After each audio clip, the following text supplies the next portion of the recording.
நண்பர்களை நீங்கள் பார்த்து கொண்டு இருப்பது உங்கள் கௌசிகா ரிவ்யூ. சரி வாங்க வீடியோக்குள்ளே போய் என்ன நடக்க போகுது அப்படின்னு சொல்லிட்டு பார்த்தீங்கன்னா, நம்ம விஜயும் நிறைய டைம் ஃபோன் பண்ணி பார்த்துட்டாரு.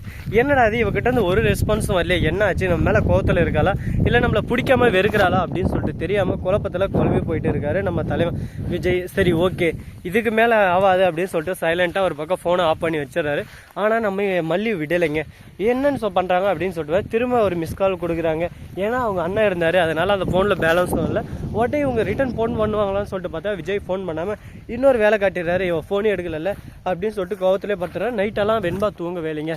வெண்பா இருந்துன்னு ஒரே வார்த்தை தான், எனக்கு வேணும், எனக்கு மல்லி அம்மா வேணும், மல்லி அம்மா இல்லாமல் நான் இருக்க மாட்டேன், மல்லி அம்மா இல்லைனா அவ்வளோதான் அப்படி இப்படின்னு சொல்லிட்டு அழ ஆரம்பிச்சிடுறாங்க.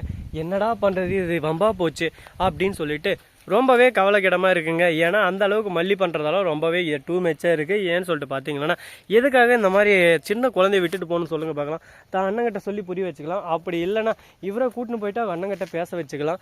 ஆனால் இந்த விஜய் இருக்காரு, அவர் சரியான சுயநிலவாதி. அவரோட வேலை ஆகிற வரையும் கரெக்டாக யூஸ் பண்ணிக்கினாரு. இப்போ தூக்கி போட்டார். ஏன்பா ஒரு அம்மா பிள்ளைன்றது எவ்வளோ பெரிய உறவு, அந்த உறவுக்குள்ளே அவரை கூட்டினட்ட பின்னாடி இல்லை இனிமேல் நீ வேணாம், இதுக்கப்புறம் எல்லாமே நானே பார்த்துறேன், நீ வெறுக்க வச்சிட்டில்ல அதுதான் உன் வேலை, இதை மட்டும் நீ பண்ணால் போதும் அப்படின்னு சொல்லிட்டு சொன்னால் அவங்க மனசு எப்படி ஏற்றுக்கும் நீங்களே சொல்லுங்கள் பார்க்கலாம். என்னடா அது இவ்வளோ வம்பா போச்சு, நாம் எவ்வளோ கஷ்டப்பட்டு நஷ்டப்பட்டு துக்கப்பட்டு இந்த இடத்துல வந்து நின்று இருக்கோம், நம்மளை அசால்ட்டாக வேணான்னு சொல்லிட்டு ஒதுக்குறாங்களே, நம்ம மேலே பாசம் இல்லையா, நம்மளை வெறுக்கிறாங்களா அப்படின்னு சொல்லிட்டு நிறைய பிரச்சனைகள், இன்னல்கள், இக்கல்கள் எல்லாமே வந்துன்னு இருக்குங்க. சரி இப்படியெல்லாம் ஒரு பக்கம் வந்துன்னு இருந்தாலும் எல்லாத்தையும் நான் நிறுத்துவேன், எல்லாத்தையும் சாதிச்சு காட்ட வேண்டாம் அப்படின்னு சொல்லிட்டு ஒரு பக்கம் நிற்கிறாங்க. பார்ப்போம் இது நீடிக்குமா இல்லை இந்த பிரச்சனை இதோட முடிவுக்கு வருமானு சொல்லிட்டு பொறுத்து இருந்து பார்த்தா தெரிய போகுது. சரி இப்படி ஒரு பக்கம் போயின்னு இருக்கா, மறுபக்கம் என்ன நடக்குதுன்னு சொல்லிட்டு பார்த்தீங்கன்னா, கரெக்டாக நம்ம தலைவன் காத்து இருக்கார்ல அது யாரா அப்படின்னு சொல்லிட்டு பார்த்தீங்கன்னா, புதுசாக அந்த சீரியலில் வந்துக்கிற ஒரு வில்லன்னே சொல்லலாம். ஏன்னா நம்ம மல்லிக்கு பார்த்துக்கிற மாப்பிள்ளை அவர் தாங்க.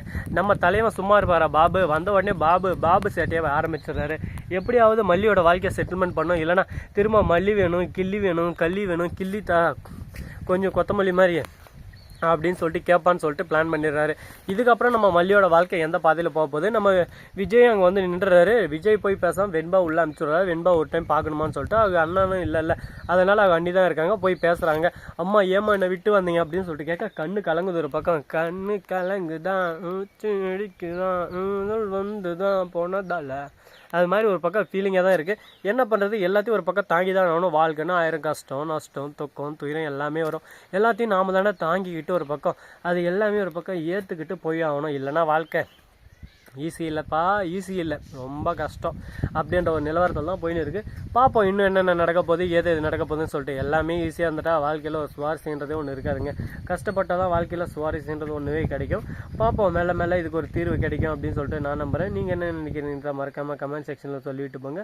அது மட்டும் இல்லாமல் இதில் இன்னொரு முக்கியமான ஒரு விஷயம் நடந்திருக்குங்க. அப்படி என்னடா நடந்துச்சு எதிராக நடந்துச்சுன்னு சொல்லிட்டு நீங்கள் தெரிஞ்சுக்கணும்னு நினைக்கிறீங்களா?